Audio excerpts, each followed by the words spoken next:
Nhưng mà nếu như không phá được thì thôi, bởi vì là đồng khẩu này thì bây giờ mình biết cách để kiểm soát rồi. Rồi, Đường thế nào xoắn xin làm gì em, đầy bom này ôi. Trời ơi, trận chiến như hết luôn ấy, đây bóng ma. Qua đây, qua đây, qua đây.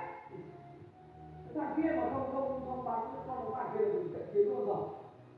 Từ 357 điểm mới chưa một tí, thấy ai ra này. Nào qua đây, qua đây. Ôi, Ở trong thằng này. Nào, có anh chết. đấy rồi. Trời ơi, con bóng ma này. Vãi hiệp đầu mình mới vào mà trận chiến bắt thuê lòi của anh em ơi. Đây, đây, đây, đây, quân đỏ, quân đỏ. Chết kìa mày. Đây. Hello, hello, hello, hello. Hello, hello này, chết kìa mày. 527 điểm rồi. Mới một hiệp rồi đấy. Này, này, súng ok. 580 điểm. Quá cao rồi. Lâu lắm rồi mới chơi được một hiệp mà điểm cao như thế này. Đây, đừng có đây, đừng có đây. Nó mà mình quả đấy không đi không lỗi thì nó chết với mình rồi. Quá tuyệt vời. Hiệp đầu tiên vào đã mắc trận chiến như thế này rồi. Kiểu gì video này cũng có tương lai đâu.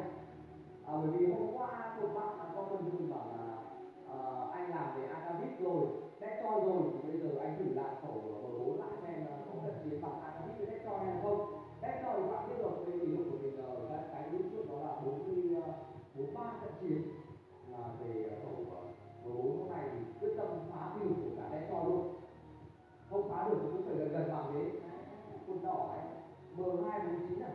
Bắn cái này không nghe được tiếng bước chân, không nghe được tiếng đạn, hơi khó chịu nghe. Giống như là không thể biết được lúc nào chúng ta áp sát được những người quen đeo người ta nghe hết trơn. Vừa ngay thì người ta đổi súng nhá, súng không đổi súng, canh thì không có, canh thì không có canh mình được này. Đúng rồi. Bóng ma đây ơi, có nữa lên đây luôn, lên thế nào? Ui, quay cái gì nhỉ, được cái gì kìa, nào qua đây, Thằng này chúng tôi ngay. nào qua đây nào. Trận tiên chưa nào? Chúng bạn, Tí nữa là xem TV nghe anh nhá. Người này, thằng này nữa. phải rồi. Mình rõ ràng chém vào đầu nó, tự nhiên lại quay qua lưng. Đây này thì Trung Quốc này. Dạo này sao cứ thích gặp nhiều cái chủ tàu chữa nhỉ? Hình như Trung Quốc nó hết đất chơi, hết đất giết thì qua đây nó ăn hành thế nào? Bóng mặt qua đây chết rồi. Vâng, hiệp này trận chiến hơi ngu một chút. Còn hiệp thứ 7 này cố gắng lấy lại phong độ trận chiến của mình.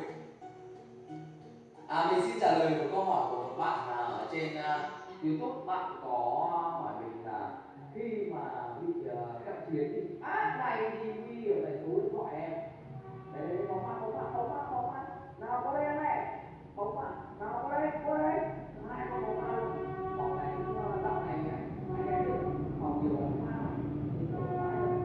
Rồi, có những anh luôn rồi. Rồi, trên luôn. Này, ủa sao không để trận chiến đi, mà cái tiền thì nối thế. Đây. Đoán cái rằng, ủa chứ, mày quá. Ăn được cái kia bị hát luôn. Nào, coi nào, tất cả vô đây trận chiến nào. Và bây giờ thì anh em chơi mãi cái phòng nào ra cũng chắc rồi. Nào, bóng mà, mày nữa đúng không, mày. Ủa, Phòng nào cũng ra cũng chắc để cận chiến là công việc cận chiến nó vừa khó nó vừa dễ. Bởi vì nhiều người đi cận chiến thì mình dễ cai hơn, nhưng mà lỡ mà nó chết phát là nó gây hết tầm luôn. Quân đỏ này huyết anh này 777 điểm và điểm đẹp phết này. nào tụi mày không đây. Nào đây, coi thế nào. Vâng, cận chiến các bạn có thể thấy là cận chiến thằng nào cận chiến nào sợ thế nhỉ. Bóng ma Nào. trời ơi, tính cận chiến nó chết. Nào qua đây. Chết nhảy qua đây. Đây là Đây, đâu ăn của mình. Đánh đầu. Ok. Rồi con bóng ma này nữa. Chết luôn. Hai trận chiến bằng đánh đầu. Rồi thằng bóng ma này nữa, anh phải cực kỳ ghét bóng ma em biết không? người này vãi nó đi vào chuồng rồi. Chết luôn.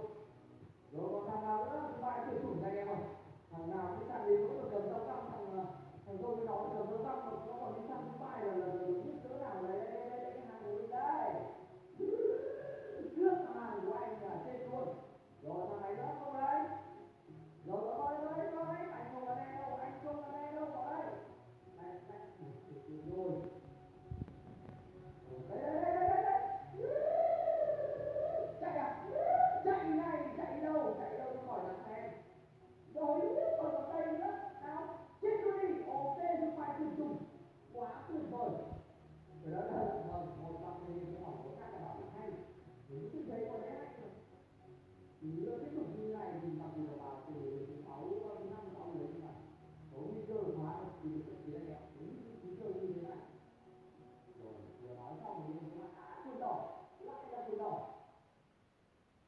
Có. Nào lại đây này. Lại thế nào?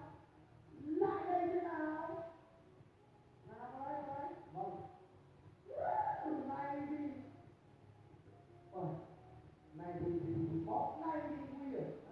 Không chết này, lấy cái thằng quay này, hai một cái nọ. Nào không vào đây, tất cả là toán đi này.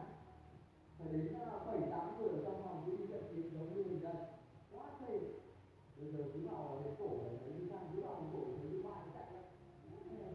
Chạy nhà em. Hàn Quốc Trung Quốc và qua Việt Nam ăn này là trước tiền đông của Việt Nam và chưa đã rồi còn qua đây qua chi tiết để ăn ở Việt Nam này.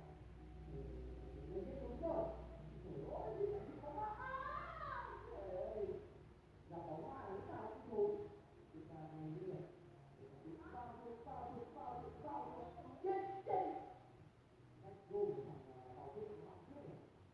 Đây, bóp vào cái gì? Bóp vào cái gì để bóng hoa này. Rồi cả thế tiếp này. Đây em ơi. Cái này là mình chơi như này giống như là hội người biết. Mày lên chơi.